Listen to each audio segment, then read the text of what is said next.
Simples Assim está começando e, mais uma vez, a gente traz o tema saúde, alimentação para a nossa pauta. As pessoas mandam perguntas para o Simples Assim e nós buscamos os especialistas para respondê-las. E dessa vez, o tema são os mitos e as verdades sobre a alimentação e o engorda e emagrece. E é claro que esse assunto é sempre tratado pelo Dr. Durval Ribas Filho, que é presidente da ABRAM, Associação Brasileira de Nutrologia. Dr. Durval, que é médico, que agora também é consultor de revista internacional. Seja bem-vindo. Parabéns pela sua nomeação, viu, Dr. Durval? Uma grande alegria tê-lo conosco.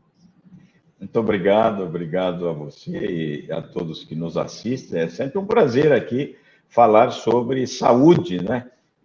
Que é o que interessa, ainda mais nessa época de pandemia, não é mesmo, Gislaine? Exato. Só conta para a gente, doutor, qual é essa revista científica que o senhor agora é editor e vai também colaborar? É uma revista internacional, né, com sede nos Estados Unidos, especificamente na área de alimentação e de nutrição. E eles têm muito, assim, temas relacionados à parte de sobrepeso, obesidade e comorbidades associadas, né?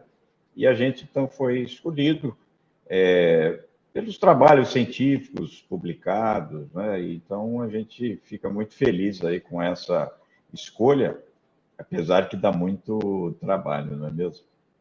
Mas eu tenho certeza que o doutor vai tirar isso mais do que de letra. Assim como também vai tirar de letra responder as questões que chegaram para a gente, doutor Durval, e eu achei algumas até bem interessantes. A primeira delas, posso começar? Sim, pois não. Então vamos lá. A pessoa pergunta: comer arroz engorda? Muitas pessoas tiram o arroz da dieta, mas comem macarrão. Faz diferença? Ah, não. São carboidratos semelhantes e, portanto, não tem diferença. É sempre bom lembrar que 1 grama de carboidrato ele tem 4 calorias, 1 grama de proteínas, 4 calorias, 1 grama de gordura, 9 calorias, né? Então, dos macronutrientes, aquele que mais favorece a ganha-peso, na verdade, se for na mesma quantidade, são as gorduras. Agora, não tem diferença macarrão, pizza, lasanha, arroz, pão. Na verdade, todos eles são carboidratos. E certamente a quantidade é que vai favorecer mais ou menos a pessoa ganhar peso. De todos os macronutrientes, o que mais nós ingerimos no dia a dia realmente são os carboidratos, que é o que mais nós precisamos, porque eles nos dão energia.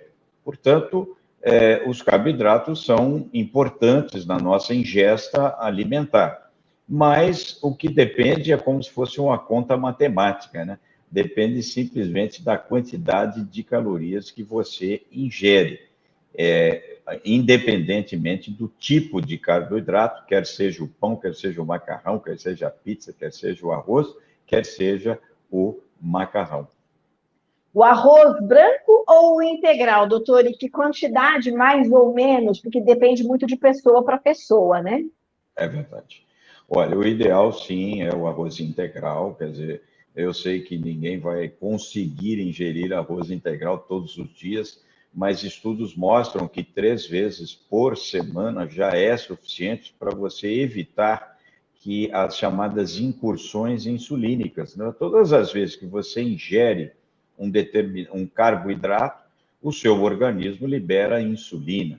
Insulina é um hormônio que a gente chama anabólico, um hormônio engordativo, entre aspas, né?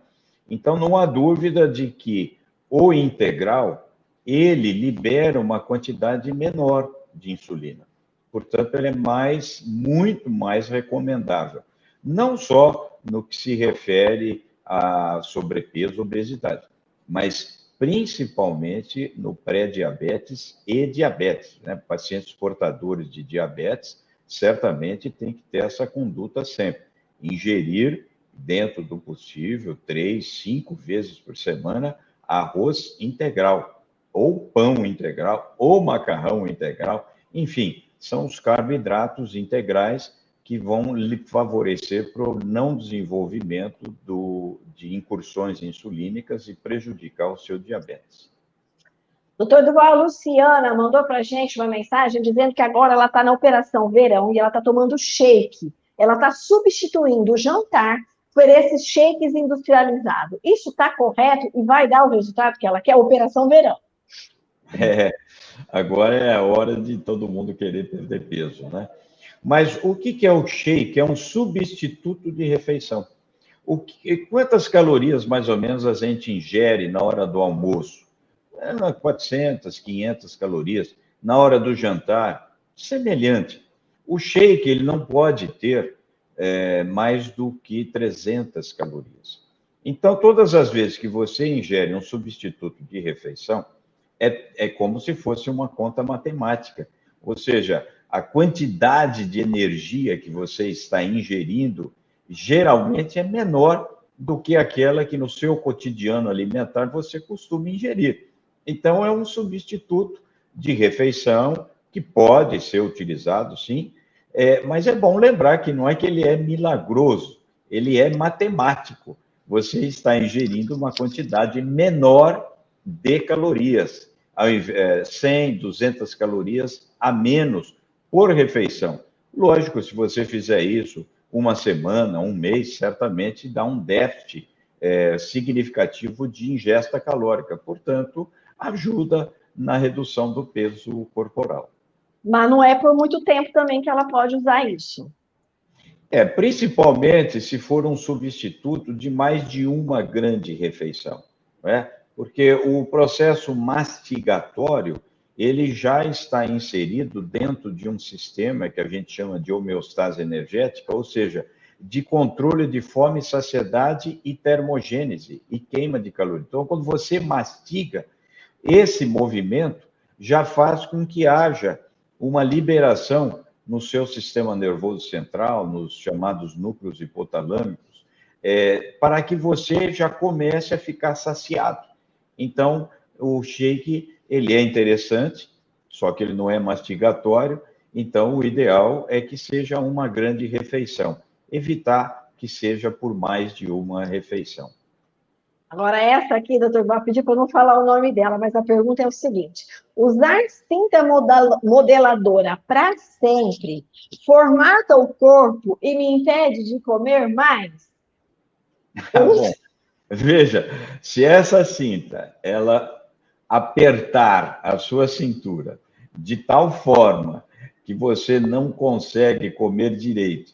Por quê? Porque o seu estômago fica comprimido, certamente você vai comer menos. Mas isso aí me lembra uma coisa interessante, que é um procedimento médico, que é o chamado balão intragástrico. O que é o balão intragástrico? Você coloca um balão, através da endoscopia digestiva, você coloca um balão dentro do seu estômago, né? E aí você dilata esse balão. E, portanto, o seu estômago, você ingere o alimento, mas não consegue ingerir muito alimento, porque ele está preenchido por um balão.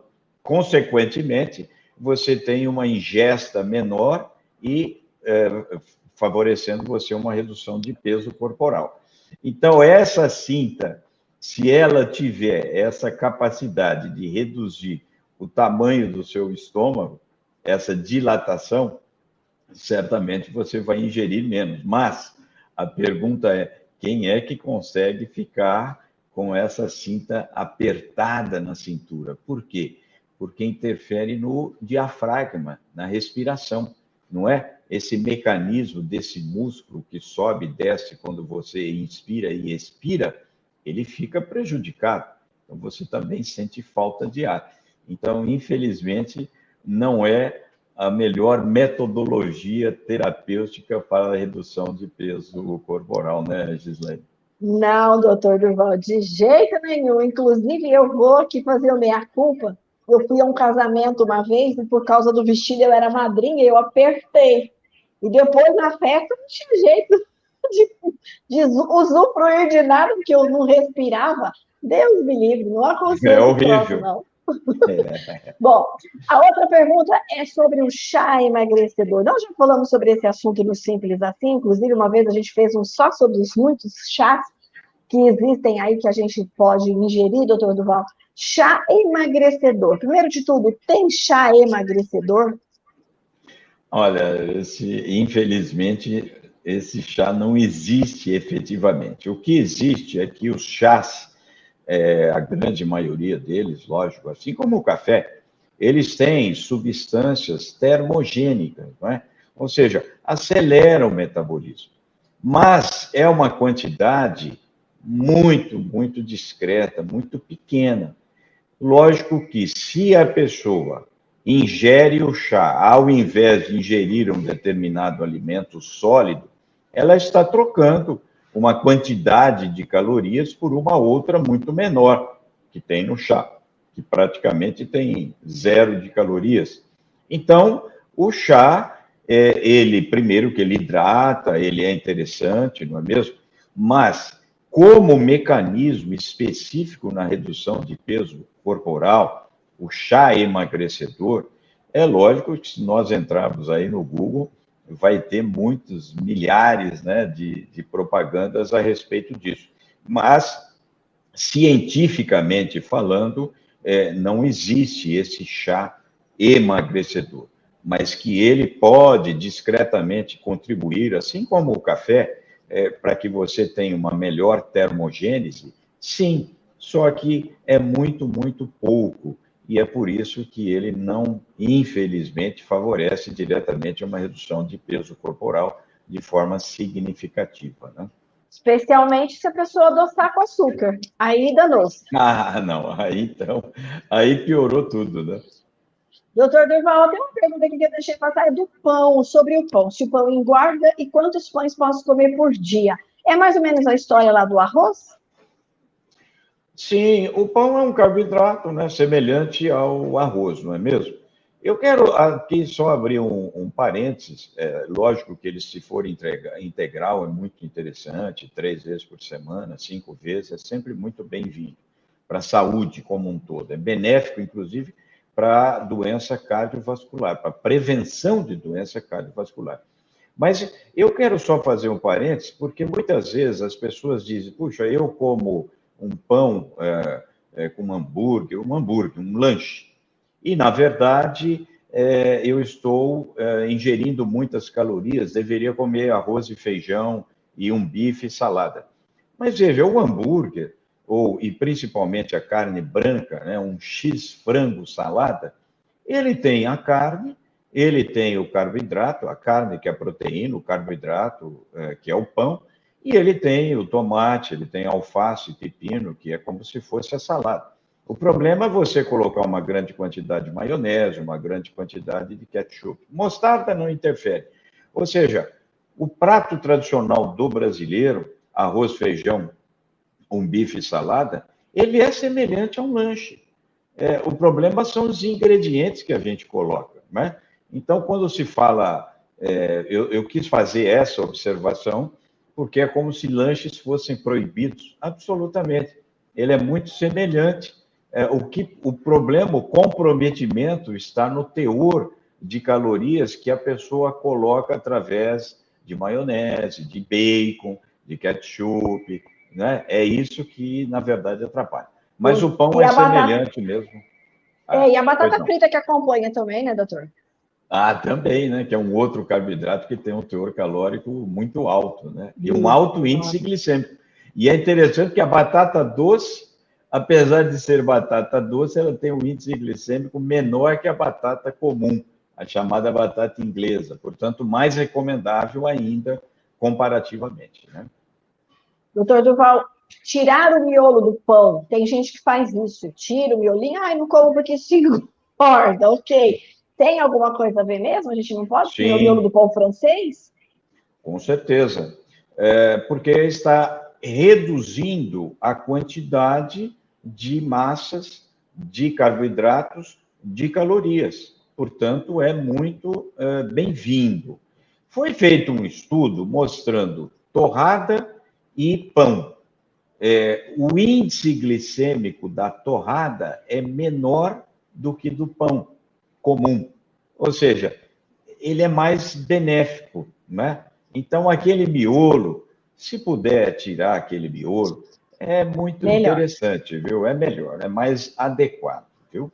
Boa dica. Eu sempre achava que era bobagem, então tá, então pode tirar.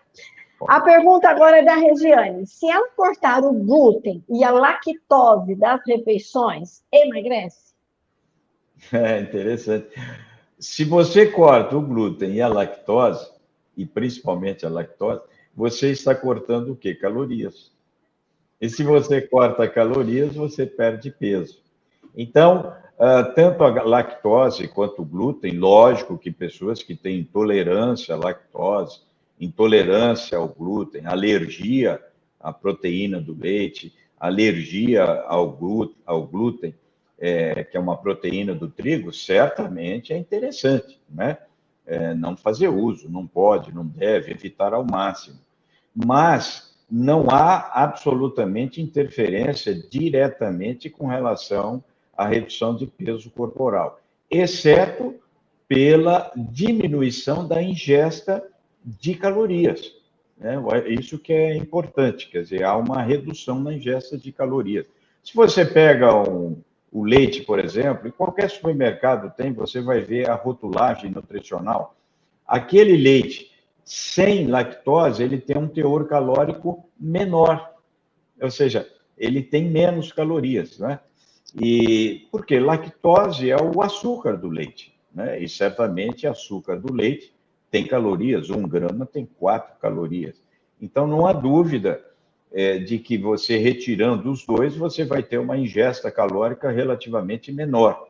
E, consequentemente, você vai ter redução de peso, né, comparativamente. Então, eu sei, eu entendo que as pessoas sempre procuram, né, Gisane, vamos dizer assim, o alimento mágico, não é?